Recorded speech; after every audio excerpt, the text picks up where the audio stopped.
ষষ্ঠ শ্ৰেণীৰ মৰমৰ ছাত্ৰ ছাত্ৰীসকল, কালি তোমালোকক পৰিসীমা আৰু কালি সেই পাঠটিৰ ত্ৰিভুজ, আয়ত, বৰ্গ এইকেইটাৰ কালি কেনেদৰে উলিয়াব লাগে শিকাইছিলোঁ। আজি বাকীকেইটা জ্যামিতিক আকাৰৰ কালি কেনেদৰে উলিয়াব লাগে সেইটো প্ৰথমতে শিকাম আৰু তাৰ পিছতে অনুশীলনীটোৰ প্ৰশ্নসমূহৰ উত্তৰ কৰিম। আহাচোন আমি ভিডিঅ'টো আৰম্ভ কৰোঁ। এতিয়া তোমালোকে কিতাপত পৃষ্ঠাটো উলিয়াই লোৱা, পৃষ্ঠা নম্বৰ 159। সেই পৃষ্ঠাত তোমালোকে নিশ্চয় এই অংকসমূহ দেখিবলৈ পাবা আৰু তাৰ আগতে এইকেইটা আমি আকৌ এবাৰ ৰিভিউ কৰি চাওঁ। কালি শিকাইছিলোঁ ত্ৰিভুজৰ কালি কেনেদৰে উলিয়াব লাগে, ভূমি পূৰণ, উন্নতি আৰু তাৰ লগত 2/1 পূৰণ, অৰ্থাৎ হাফ ইনটু ভূমি পূৰণ উন্নতি। ঠিক তেনেদৰে বৰ্গৰ কালি উলিয়াবলৈ হ'লে বাহু পূৰণ বাহু, সেইটো কালি শিকোৱা হৈছে। আয়তৰ কালিও শিকোৱা হৈছে 2 পূৰণ দিশ যোগ প্ৰস্থ, অৰ্থাৎ দিশ আৰু প্ৰস্থক যোগ কৰি 2ৰে পূৰণ কৰিলে আয়তৰ কালি পোৱা যায়। আজি আহিম ৰম্বাস আৰু সামান্তৰিকৰ কালি কেনেদৰে উলিয়াই সেইটো জানিবৰ কাৰণে। এতিয়া তোমালোকে চোৱা, ৰম্বাস আৰু বৰ্গ প্ৰায় একেই, কেৱল ৰম্বাসৰ কোণবিলাক 90 ডিগ্ৰী নহয় বুলি কোৱা হয়। আচলতে প্ৰতিটা বৰ্গই একোটা ৰম্বাস আৰু প্ৰতিটা ৰম্বাস কিন্তু বৰ্গ নহয়, সেইটো তোমালোকে মনত ৰাখিবা। সেয়ে যদি আমি কওঁ ৰম্বাসৰ কোণবিলাক 90 ডিগ্ৰী নহয়, এই ক্ষেত্ৰত আমাৰ এটা বিৰোধৰ সৃষ্টি হয়, কাৰণ বৰ্গও যিহেতু এটা ৰম্বাস। সেইবোৰ যিয়েই নহওক, আজি আমি ৰম্বাসৰ কালি কেনেদৰে উলিয়াই সেইটো চাম। এটা যদি আমি ৰম্বাস লওঁ, এইখিনিত মই ৰম্বাসটো আঁকি দিছোঁ, চোৱা তোমালোকৰ। ৰম্বাস হ'বলৈ হ'লে কি হ'ব লাগে, সদায় 4টা বাহু সমান হ'ব লাগে। নিশ্চয় 4টা বাহু সমান হৈছে, অলপ হিন্দেৰি হ'ব পাৰে কাৰণ মই এইটো হাতেৰে আঁকিছোঁ। এতিয়া এই ৰম্বাসটোৰ যদি কালি উলিয়াব লাগে, তেতিয়াহ'লে আমি ৰম্বাসটোৰ উচ্চতা চাব পাৰোঁ, মানে এইখিনিৰ পৰা ইয়ালৈকে আমি এটা লম্ব টানিব পাৰোঁ। এই লম্বডালৰ জোখটোৱে হ'ব ইয়াৰ উচ্চতা, আৰু এইখিনিৰ আমি বাহু বা দিশ বুলি ক'ব পাৰোঁ, অৰ্থাৎ এইটো এটা দিশ, এইটো এটা দিশ, এইটো এটা দিশ, এইটো এটা দিশ, আৰু 4টা দিশ যিহেতু সমান, সেয়ে এই ৰম্বাসটো যদি কালি উলিয়াব লাগে তেতিয়াহ'লে আমি লিখিব পাৰোঁ দিশ বা বাহু, বাহু পূৰণ উচ্চতা বা দিশ পূৰণ উচ্চতা যি লিখিলে হ'ব। এই ক্ষেত্ৰত আমি তেনেকুৱাকৈ সূত্ৰটো উলিয়াব পাৰোঁ। আকৌ আন ধৰণে উলিয়াব পাৰিম, যদি ৰম্বাসটো এডাল কৰ্ণ এনেকৈ দিয়া থাকে, জোখ দিয়া থাকে যদি কৰ্ণডালৰ, আৰু এডাল যদি কৰ্ণ এনেকৈ জোখ দিয়া থাকে, যেনে ধৰি ল'লোঁ এইডাল 8 আৰু এইডাল 4 বা 6, তেতিয়াহ'লে এই কৰ্ণ দুডালৰ যদি জোখ দিয়া থাকে, আমি ৰম্বাসটো কালি উলিয়াব পাৰিম কেনেদৰে। এই ক্ষেত্ৰত হ'ব 2/1 পূৰণ কৰ্ণ পূৰণ কৰ্ণ, অৰ্থাৎ কৰ্ণ দুডালৰ পূৰণ ফলক আকৌ 2/1 যদি পূৰণ কৰি দিয়া যায়, তেতিয়া ৰম্বাসটো কালি পোৱা যায়। এতিয়া এই ক্ষেত্ৰত ৰম্বাসটো কালি কিমান হ'ব, 2/1 পূৰণ 6 পূৰণ 8, এতিয়া 2ৰে 6 কাটিলে 3 বাৰ, 3 8 গুণ 24 বৰ্গ একক, অৰ্থাৎ বৰ্গ যদি চেণ্টিমিটাৰ থাকে চেণ্টিমিটাৰ হ'ব, আৰু যদি মিটাৰ থাকে বৰ্গ মিটাৰ হ'ব। নিশ্চয় তোমালোকে সেইটো বুজিছা। এতিয়া আমি সামান্তৰিকৰ কালিলৈ আহিম। আমি আয়তৰ যেনেদৰে কালি উলিয়াওঁ, ঠিক তেনেদৰে সামান্তৰিকৰ কালি উলিয়াব পাৰি, অৰ্থাৎ আয়তৰ কালি কি আছিলে, দিশ পূৰণ প্ৰস্থ। নিশ্চয় তোমালোকে সেইটো জানা। এতিয়া সামান্তৰিকৰ কালিৰ ক্ষেত্ৰতো আমি সেইটো উলিয়াব পাৰোঁ, কাৰণ ইও এক প্ৰকাৰৰ সামান্তৰিকটো, আয়তো এক প্ৰকাৰ সামান্তৰিক, গতিকে আয়তৰ দৰে আমি এইটো উলিয়াব পাৰোঁ। এই ক্ষেত্ৰত আমি এইটো ঠিক যেনেদৰে ৰম্বাসৰ ক্ষেত্ৰত লৈছিলোঁ, এইটো উচ্চতাটো আমি উলিয়াব লাগিব, আৰু এইটো এটা বাহু, বাহু পূৰণ উচ্চতা বা দিশ পূৰণ উচ্চতা। এই ক্ষেত্ৰতো আমাৰ যদি এইখিনি ধৰা 5 থাকে বা এইটো যদি 10 দিয়া থাকে, তেতিয়াহ'লে আমি পোনে পোনে 10 পূৰণ 5 সমান 50 বৰ্গ একক, এই হিচাপত আমি কালিটো উলিয়াব পাৰিম। এতিয়া তোমালোকৰ কালি সম্পৰ্কীয় যিকেইটা দৰকাৰী কথা আছিলে বা কিতাপখনৰ লগত জড়িত যিকেইটা কথা, আমি সেইকেইটা তোমালোকৰ লগত আলোচনা কৰিলোঁ বা তোমালোকে শিকিলা। এতিয়া আমি অনুশীলনী প্ৰশ্ন আলোচনা কৰিম। এটা অনুশীলনীৰ প্ৰশ্ন লৈছোঁ। অনুশীলনীৰ প্ৰশ্নত তোমালোকে নিশ্চয় দেখিছা কেইটামান প্ৰথম প্ৰশ্নটোতে কেইটামান চিত্ৰ আছে। এই চিত্ৰকেইটাৰ কালি উলিয়াব দিয়া আছে আৰু ইয়াত যোগ দিয়া আছে। এইটো এটা সামান্তৰিক তোমালোকে দেখিছা। সামান্তৰিকটোৰ এইটো উচ্চতা দিয়া আছে 5 সেন্টিমিটাৰ আৰু এটা বাহু দিয়া আছে 7 সেন্টিমিটাৰ। এতিয়া এই সামান্তৰিকটো আমি প্ৰথমতে কালি উলিয়াম 1a চিত্ৰ 1ৰ চিত্ৰ 1a ৰ কালি আমি এনেকে লিখিবও পাৰো বা 1a কালি সমান এনেকে লিখিবও পাৰো, কোনো কথা নাই। তোমালোকে চিত্ৰ 1a কালি লিখিবা বা কালি সমান লিখিবা। ইয়াত নম্বৰটো দিয়াই যেটো থাকিব কালি সমান কি লিখিম আমি উচ্চতা পূৰণ বাহু বা দিশ যি লিখা তোমালোকে এইটো। এই ক্ষেত্ৰত অৱশ্যে বাহু লিখিব পৰা নাযাব কাৰণ ইয়াৰ বাহুটো বেলেগ ইয়াৰ বাহুটো বেলেগ, গতিকে এইটো তোমালোকে দিশ লিখিবা। তেতিয়াহ'লে কি হ'ব এইটো উচ্চতা আছিলে 5 পূৰণ দিশ আছিলে 7 আৰু এইটো হ'বগৈ বৰ্গ সেন্টিমিটাৰ। সেন্টিমিটাৰ আছিলে গতিকে 7 5 গুণ 35 বৰ্গ সেন্টিমিটাৰ। বুজিছা তোমালোকে? এতিয়া ঠিক এই প্ৰশ্নটোৰ দৰে আমি গোটেই প্ৰশ্নকেইটাৰ উত্তৰ কৰিব পাৰিম। মই আৰু উত্তৰকেইটা নকৰো, কেৱল তোমালোকক মই কৈ দিছো চোৱা এইখিনিৰ দৰে লিখিব লাগিব প্ৰত্যেকটা প্ৰশ্নৰ উত্তৰ। আৰু এই ক্ষেত্ৰত চোৱা তোমালোকৰ এই চিত্ৰটোৰ ক্ষেত্ৰত এইটো 90 ডিগ্ৰী কৰা আছে, কিতাপত এনেকে চিন দিয়া আছে, অৰ্থাৎ এই কোণটো 90 ডিগ্ৰী মানেই হৈছে এই সামান্তৰিকটোৰ এইটো এটা উচ্চতা ধৰা আছে। এতিয়া এইটো যদি উচ্চতা হয় আৰু এই বাহুটোক যদি 4 বুলি ধৰা হয় তেতিয়াহ'লে কি হ'ব এইটো একে নিচিনা এই ফৰ্মুলাতে উত্তৰটো উলিয়াব পৰা যাব। কেনেকুৱাকৈ 4 পূৰণ 7 7 4 গুণ 28 বৰ্গ সেন্টিমিটাৰ হ'ব। 28 বৰ্গ সেন্টিমিটাৰ। মই ইয়াত সেন্টিমিটাৰ বিলাক কতোৱে লিখা নাই, তোমালোকে লিখিবা। এইটো হ'ব 28 বৰ্গ সেন্টিমিটাৰ। একেদৰে তোমালোকে পাতিবা। এইটো কি হ'ব চোৱা এইটো এটা আয়ত, যদিও তোমালোকক চিত্ৰটো অকণমান বেকাকে দিয়া আছে তথাপি সি এটা আয়ত। এতিয়া এই আয়তটোৰ দিশ পূৰণ প্ৰস্থ, এইটো দিশ আৰু এইটো প্ৰস্থ, গতিকে এইটো কালি উলিয়াবলৈ হ'লে 7 3 গুণ 21 বৰ্গ সেন্টিমিটাৰ হ'ব। সেইটো তোমালোকে লিখিবা কাৰণ আয়তৰ কালি দিশ পূৰণ প্ৰস্থ তোমালোকে জানা। ইয়াৰ পিছত আমি আহিম 2a প্ৰশ্নলৈ, অৰ্থাৎ 1ৰ প্ৰশ্নকেইটা এতিয়া শেষ হৈছে। এতিয়া 2a প্ৰশ্নটোত আমি দেখিছো এটা ত্ৰিভুজ দিয়া আছে এইটো, আৰু এই ত্ৰিভুজটোৰ এইটো দিয়া আছে উচ্চতা বা উন্নতি। ত্ৰিভুজৰ ক্ষেত্ৰত আমি উন্নতি বুলি কওঁ। কিয় কওঁ, এইডাল হৈছে এডাল ভূমি।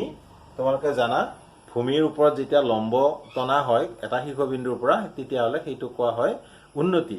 গতিকে আমি উন্নতি ক'ব পাৰো বা উচ্চতা ক'ব পাৰো। এতিয়া আমি উন্নতি ক'ম 2a ৰ কালি সমান কিমান হ'ব হাফ ইনটু ভূমি পূৰণ উন্নতি সমান হাফ ইনটু ভূমি আছিলে 6 আৰু উন্নতি আছিলে 4। 2ৰে 6 কাটিলে 3 বাৰ যাব, 3 4 গুণ 12 বৰ্গ সেন্টিমিটাৰ। এই এককটো যদি সেন্টিমিটাৰ আছে সেন্টিমিটাৰ হ'ব, মিটাৰ থাকিলে মিটাৰ হ'ব। ইয়াত সেন্টিমিটাৰ আছে গতিকে বৰ্গ সেন্টিমিটাৰ হ'ব। 12 বৰ্গ সেন্টিমিটাৰ হ'ব ইয়াৰ উত্তৰ। এতিয়া 2b নম্বৰ প্ৰশ্নটো চোৱা। ইয়াত এটা ত্ৰিভুজ দিয়া আছে, এইটোৰ ভূমি দিয়া আছে 5.2 সেন্টিমিটাৰ আৰু উচ্চতা দিয়া আছে 4.4 সেন্টিমিটাৰ। এইটো কালি উলিয়াবলৈ হ'লে আমি কি কৰিম, হাফ ইনটু ভূমি 5.2 ইনটু উন্নতি আছে 4.4। এতিয়া এইখিনি সমাধান কৰাৰ ভালেকেইটাও উপায় আছে। তাৰ ভিতৰত এটা উপায় মই কৈছো এনেকুৱাকে কৰিব পাৰি। 2ৰে 4.4 যেহেতু কটা যাব বা বাৰ যাব, গতিকে 2ৰে এইটোক যদি আমি হৰণ কৰি দিওঁ তেতিয়াহ'লে 5.2 আগতে আছে থাকিব পূৰণ।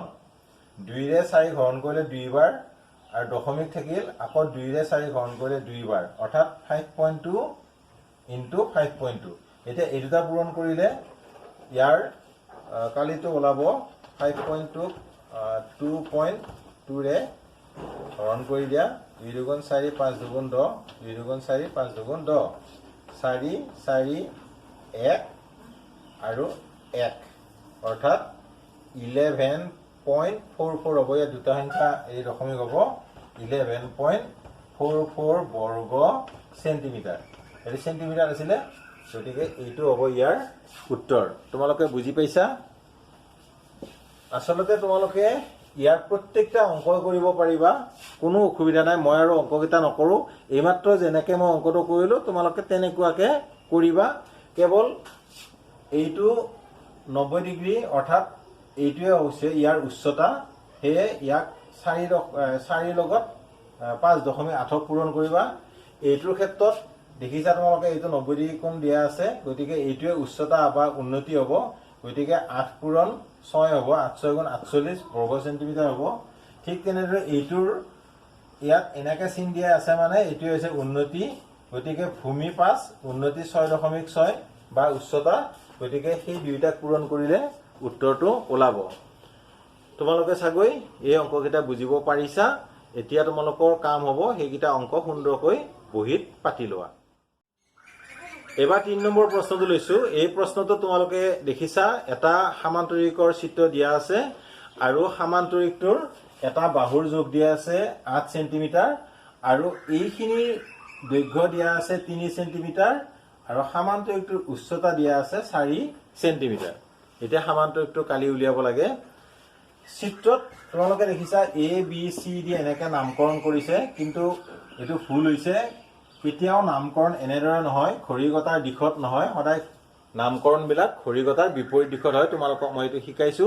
কিতাপত আছে কাৰণে ময়ো লিখিছো কিন্তু তোমালোকে যেতিয়া এনেকুৱাকে নামকৰণ কৰিবা তেতিয়া সদায় খৰিগতাৰ বিপৰীত দিশতে কৰিবা এতিয়া এই সমান্তৰিকটোৰ যেটো আচ্ছাদিত অংশ এইখিনি এই আচ্ছাদিত অংশৰ আমাক কালি উলিয়াব দিছে সহজ একেবাৰে আমি কি কৰিব পাৰো প্ৰথমতে গোটেই সমান্তৰিকটো কালি উলিয়াই এইখিনি কালি তাৰ পৰা বিয়োগ দিয়াৰ লগে লগে আচ্ছাদিত অংশৰ কালি উলিয়াব পাৰিম এতিয়া আমি লিখিম এ বি সি ডি সমান্তৰিকৰ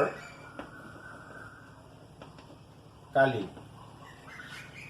কি হ'ব ভূমি পূৰণ উচ্চতা সমান এতিয়া ভূমি কিমান হ'ব যেহেতু এইডাল লম্ব ইয়াত টানা আছে গতিকে এইটোৱে ভূমি হ'ব এতিয়া ভূমি হলে এইখিনি আমি 3 জানো এইখিনিতো নাজানো এতিয়া এইখিনি জানিবৰ কাৰণে আমি ওপৰৰ বাহুটো চাওঁ দেখিছা এইটোত 8 আছে আৰু আমি জানো সমান্তৰিকৰ বিপৰীত বাহুৰ মাপ সমান গতিকে ভূমি কিমান হ'ব 8 হ'ব হেতু আমি জানিলো গতিকে ভূমি হ'ব 8 আৰু উচ্চতা আছে 4 গতিকে এটো হ'ব 8 4 গুণ 32 বৰ্গ সেন্টিমিটাৰ আমি জানিলো সমান্তৰিকটোৰ কালি হ'ব 32 বৰ্গ সেন্টিমিটাৰ এতিয়া ত্ৰিভুজটোৰ কালি উলিওৱা তোমালোকে ত্ৰিভুজ এ এইটো হ'ল ডি এ ডি সি ৰ কালি সমান 7 ইনটু ভূমি পূৰণ উন্নতি এটা কিমান হ'ব ভূমি কিমান আকৌ এবাৰ আকৌ ভূমি গোটেইখিনি নহ'ব তোমালোকে চাবা এইটোৱে হ'ব ভূমি অৰ্থাৎ এইখিনিলৈকে যিখিনি আছে এইটো ভূমি হ'ব গতিকে 7 ইনটু 3 ইনটু 4 সমান 2 ৰে 4 দুইবাৰ যাব গতিকে 2 3 গুণ 6 বৰ্গ সেন্টিমিটাৰ হৈ গ'ল অৰ্থাৎ আমি সমান্তৰিকটো কালি পালো আৰু ত্ৰিভুজটো কালি পালো এতিয়া আচ্ছাদিত অংশৰ কালি লিখিম এতেকে আচ্ছাদিত অংশৰ কালি সমান এতিয়া এইখিনি কালিৰ পৰা এইখিনি কালি বিয়োগ কৰিলে কিমান আছিলে 32 বিয়োগ 6 বৰ্গ সেন্টিমিটাৰ সমান কিমান হ'ব 32 ৰ পৰা 6 গ'লে 12 ৰ পৰা 6 গ'লে 6 আৰু এইটো 26 বৰ্গ সেন্টিমিটাৰ এইটো হ'ব ইয়াৰ এনসাৰ নিশ্চয় তোমালোকে এই অংকটো সুন্দৰকৈ বুজি পাইছা ছাত্ৰ ছাত্ৰীসকল বৰষুণ আৰম্ভ হৈছে এইখিনিতে মই তোমালোকক কৈ থওঁ হয়তো তোমালোকৰ শুনাত কিছু ব্যাঘাত হ'ব পাৰে তাৰ বাবে মই দুঃখিত। এইবাৰ 5 নম্বৰ প্ৰশ্নটোৰ ৰোমান সংখ্যা 1 সেই প্ৰশ্নটো লৈছোঁ। ইয়াত তোমালোকে দেখিছা এইটো এটা আয়ত, আয়তৰ ভিতৰত আকৌ এনেদৰে এটা ত্ৰিভুজ সৃষ্টি কৰা আছে আৰু এই যিখিনি আচ্ছাদিত অংশ সেই আচ্ছাদিত অংশৰ আমাক কালি উলিয়াব দিছে। কিছু সময় আগতে আমি এনেকুৱা এটা প্ৰশ্ন কৰিছোঁ, পাৰিবই লাগে তোমালোকে, তথাপি মই তোমালোকক অলপ সহায় কৰি দিছোঁ। আমি কি কৰিম, প্ৰথমতে এই আয়তটোৰ কালি উলিয়াম। আয়তটোৰ কালি সমান কিমান হ'ব, দিশ পূৰণ প্ৰস্থ, অৰ্থাৎ 40 × 30 বৰ্গ চেণ্টিমিটাৰ সমান, ইয়াত দুটা শূন্য আছে, দুটা শূন্য হ'ব 4 আৰু 3 7 × 12 অৰ্থাৎ 1200 বৰ্গ চেণ্টিমিটাৰ হ'ব আয়তটোৰ কালি। এতিয়া ত্ৰিভুজটোৰ কালি উলিওৱা। ত্ৰিভুজটোৰ কালি সমান হাফ ইনটু ভূমি কি আছে তোমালোকক এইটো দিয়াই আছে, চোৱা এইফালে আছে 30, এইটো 30 হ'ব কাৰণ যিহেতু এইটো আয়ত, গতিকে আয়ত হ'লে ইয়াৰ বিপৰীত বাহু সমান হ'ব, অৰ্থাৎ এইটো 30 হ'ব ইনটু উন্নতি দিয়া আছে 10, 2ৰে 30 কাটিলে 15 বাৰ যাব, 15 পূৰণ 10 সমান কিমান হ'ব, 10 15 150 বৰ্গ চেণ্টিমিটাৰ। এতিয়া এইখিনিৰ পৰা যদি এইখিনি বিয়োগ কৰি দিয়া তেতিয়া আচ্ছাদিত অংশ কালি ওলাব। গতিকে ইয়াতে লিখা আচ্ছাদিত অংশৰ কালি সমান 1200 বিয়োগ 150 বৰ্গ চেণ্টিমিটাৰ সমান কিমান হ'ব, এতিয়া 0 পৰা 0 গ'লে 0, 10 পৰা 5 গ'লে 5 আৰু ইয়াতে থাকিল 1, 1ৰ পৰা 1 গ'লে 0 আৰু এইটো 1, অৰ্থাৎ 1050 বৰ্গ চেণ্টিমিটাৰ হ'ব। বুজি পাইছা নিশ্চয় এই প্ৰশ্নটো। এইবাৰ 5 নম্বৰৰ ৰোমান সংখ্যা 2টো লৈছোঁ। ইয়াত তোমালোকে দেখিছা এটা বৰ্গৰ চিত্ৰ দিয়া আছে আৰু মাজত এটা ত্ৰিভুজ অঁকাই আছে আৰু সেই ত্ৰিভুজটোৰ আচ্ছাদিত অংশ সেই অংশটোৰ কালি উলিয়াব লাগে। এতিয়া এইটো যে এটা বৰ্গ কেনেদৰে বুজি পালোঁ তোমালোকে মন কৰিছা, এই বাহুটোৰ দৈৰ্ঘ্য দিয়া আছে 10 আৰু এই বাহুটোৰ দৈৰ্ঘ্য দিয়া আছে 10, গতিকে এই বাহু দুটাৰ দৈৰ্ঘ্যও 10 হ'ব, সেইটো আমি বুজিছোঁ। আৰু সেইকাৰণে প্ৰথমতে কি কৰিম, গোটেই বৰ্গটোৰ আমি কালি উলিয়াম। আমি লিখিম ABCDৰ কালি সমান 10 স্কুৱেৰ সমান 100 বৰ্গ চেণ্টিমিটাৰ। এতিয়া ত্ৰিভুজটোৰ আমি কালি উলিয়াম। ত্ৰিভুজ AEBৰ কালি সমান, এতিয়া হাফ ইনটু ভূমি পূৰণ উন্নতি লাগিল আমাক, হয়নে বাৰু? এতিয়া তোমালোকে ভূমিটো পাই গ'লা, 10 আছে ইয়াৰ, উন্নতি কি হ'ব, ইয়াততো উন্নতি দিয়াই নাই, মন কৰিছা কথাটো। এতিয়া ত্ৰিভুজটো কিমান ওখ বা উচ্চতা কিমান সেইটো জানিবলগীয়া হ'ল। এই বাহুটো যিহেতু এটা বৰ্গৰ বাহু, গতিকে ত্ৰিভুজটো ইমানখিনিয়ে ওখ, অৰ্থাৎ ত্ৰিভুজটো 10 ওখ, গতিকে এইটো হ'ব 10 চেণ্টিমিটাৰ সমান 2ৰে 10 কাটিলে 5 বাৰ যাব, 5 পূৰণ 10 সমান এইটো হ'ব 50 বৰ্গ চেণ্টিমিটাৰ। এতিয়া আচ্ছাদিত অংশৰ কালি উলিয়াব পৰা যাব। লিখিলে হ'ল আচ্ছাদিত অংশৰ কালি সমান, এইটোৰ পৰা এইটো বিয়োগ কৰি দিয়া 100 বিয়োগ 50 বৰ্গ চেণ্টিমিটাৰ সমান 50 বৰ্গ চেণ্টিমিটাৰ। বুজি পাইছা নিশ্চয় তোমালোকে এইটো। 6 নম্বৰ প্ৰশ্নটো তোমালোকে চোৱা, খুব বুদ্ধি কৰি তোমালোকৰ পৰা উত্তৰটো তেওঁলোকে উলিয়াই নিব বিচাৰিছে। কি দিছে, এটা আয়তৰ পৰিসীমা 16 চেণ্টিমিটাৰ। এতিয়া সেই আয়তটোৰ বেলেগ বেলেগ দিশ আৰু প্ৰস্থলৈ কালি উলিয়াবলৈ দিছে। ইয়াতে ক্ষেত্ৰফল বুলি দিছে, ক্ষেত্ৰফল আৰু কালি একে হয়, গতিকে এতিয়া 16 সেন্টিমিটাৰ যদি পৰিসীমা হয় তেতিয়াহ'লে দীঘ আৰু প্ৰস্থ বেলেগ বেলেগ যোগ হ'লে এতিয়া আমি ভাবিবলৈ আমাৰ টান হৈছে কি দীঘ কি হ'ব প্ৰস্থ কি হ'ব কাৰণ আমি জানো পৰিসীমাত 2 পূৰণ দীঘ যোগ প্ৰস্থ আছে আমাৰ বিভিন্ন মনৰ সমস্যাৰ সৃষ্টি হ'ব সেই কাৰণে আমি সেই সমস্যাটো সমাধান কৰাৰ কাৰণে এটা বুদ্ধি কৰিম আমি জানো ইয়াত লিখি লম প্ৰথমতে আমি জানো আয়তৰ পৰিসীমা 2 পূৰণ দীঘ যোগ প্ৰস্থ সমান পৰিসীমা হয়নে বাৰু আমি জানো আয়তৰ পৰিসীমা 2 পূৰণ দীঘ যোগ প্ৰস্থ সমান পৰিসীমা এতিয়া আমাক কি কৰিম ইয়াতে দীঘ আৰু প্ৰস্থটো ইয়াতে তোমালোকে ৰাখি দিয়া দীঘ যোগ প্ৰস্থ সমান পৰিসীমা হৰণ 2 বা দীঘ যোগ প্ৰস্থ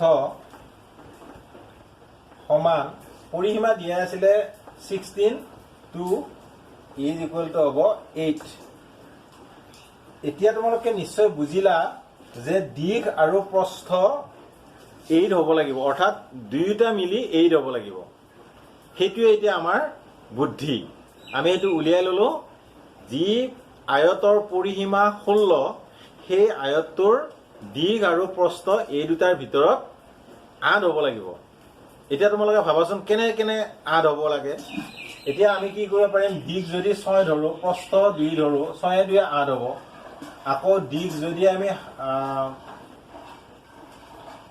7 ধৰো প্ৰস্থ যদি 1 ধৰো তেতিয়ালে 7 1 8 হ'ব আৰু কি হ'ব 5 আৰু 3 যদি ধৰো তেতিয়াও 5 3 8 হ'ব 4 4ও 8 হয় কিন্তু 4 4 আমি নধৰো কাৰণ সেইটো আয়ত বুলি কৈছিল 4 4 ধৰিলে এইটো আকৌ বৰ্গ হ'বগৈ নিশ্চয় তোমালোকে বুজিলা এই তিনিটাই আছে আৰু এই তিনিটাই তোমালোকক ফিল আপ কৰিবলৈ দিছিলে এতিয়া বাকিখিনিটো তোমালোকে সহজতে কৰিব পাৰিবা কাৰণ আয়তৰ আমি ক্ষেত্ৰফল জানো দীঘ পূৰণ প্ৰস্থ ক্ষেত্ৰফল মানে কি ক'লো কালি গতিকে আয়তৰ ক্ষেত্ৰফলক কালি বুলি যেটো কোৱা হয় হেয়া আমি ক্ষেত্ৰফল উলিয়াম 6 আৰু 2 দিয়া আছে 6 2 12 বৰ্গ সেন্টিমিটাৰ এইটো হ'ব 7 বৰ্গ সেন্টিমিটাৰ এইটো হ'ব 5 3 15 বৰ্গ সেন্টিমিটাৰ ওলাই গ'ল উত্তৰটো গতিকে খুব ভাল পাইছো এই প্ৰশ্নটো তোমালোকক দিয়াৰ কাৰণে তোমালোকে ভৱিষ্যতেও এনেকুৱা প্ৰশ্নৰ উত্তৰ কৰিব পাৰিবা বুলি মই আশা ৰাখিছো যে নহওক এতিয়া সম্পূৰ্ণৰূপে বৰষুণ কমিছে তোমালোকৰ এইখিনি সময় নিশ্চয় অকমান শুনাত অসুবিধা হ'ল ছাত্ৰ ছাত্ৰীসকল এইখিনিতে মই ভিডিঅ'টো সামৰণি মাৰিম কাৰণ ইয়াৰ পিছত আৰু ভালেকেইটাও প্ৰশ্ন আছে 7 8 9 10 11 আৰু সেইকেইটা প্ৰশ্নৰ উত্তৰেৰে আকৌ এটা নতুন ভিডিঅ' প্ৰস্তুত কৰিব লাগিব যেহেতু এই ভিডিঅ'টো যথেষ্ট দীঘলীয়া হৈছে তেতিয়ালৈকে তোমালোকে মোৰ অনুপ্ৰেৰণা চেনেল চাই থাকিবা ভাল পালে লাইক কৰিবা বন্ধুসকলৰ লগত শ্বেয়াৰ কৰিবা আৰু লগতে তোমালোকক পুনৰবাৰ কওঁ যদি তোমালোকে কিবা বুজি পোৱাত অসুবিধা পাইছা তেতিয়াহ'লে মোক কমেন্ট কৰিবলৈ নাপাহৰিবা সদশেষত তোমালোক আটাইলৈ ধন্যবাদ জ্ঞাপন কৰি আজি ভিডিঅ'টো ইমানতে সামৰণি মাৰিছো ধন্যবাদ